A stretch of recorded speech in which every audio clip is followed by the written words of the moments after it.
મારે 25-30 લાખ રૂપિયાનું નુકસાન આવ્યું. આ ફૂટપાથ ઉપર હોઈ રહેલો છું. સેલિબ્રિટી પણ અહીંયા સોડા પીવા માટે ઘણા અહીંયા વિઝિટ લઈ જાય છે. મહેન્દ્ર કાકાની સોડા લિટરલી બહુ સારી હોય છે.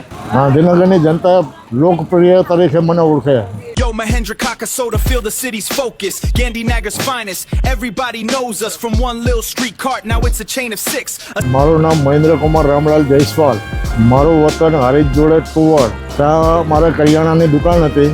આ દુષ્કાળ અવારનવાર પડવાથી દુકાન બંધ કરીને મારા મોસાળમાં આવ્યો અને મામાના ત્યાં મારો ધંધો આર્યો શીખ્યો અને એમની આગળ હું તૈયાર થયો અને 20 પૈસામાં સોડા વેચતો લકોટીવાળી. વિરમગામમાં એને લોકલ પીણાની ફેક્ટરી નાખી, મિની ફેક્ટરી.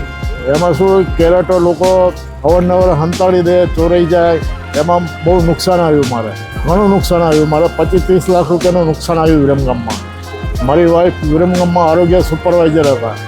તો બૈરાએ કીધું કે ભાઈ તમે સિટી બદલાઈ નાખો અને બીજે સેટ થઈ જાઓ. ગાંધીનગરમાં આવ્યા પછી હું સેટ થઈ ગયો. આ ફૂટપાથ ઉપર હોઈ રહેલો છું કેમ કે બૈરા છોકરા હાજર હતા જ નહીં. મારી રહેણી કહેણી, સ્વભાવ, ક્વોલિટી બધું સારું લાગ્યું એ લોકોને, એટલે લોકોએ મને સપોર્ટ કર્યો. ગાંધીનગરની જનતા અત્યારે લોકપ્રિય તરીકે મને ઓળખે કે મહેન્દ્ર કાકા.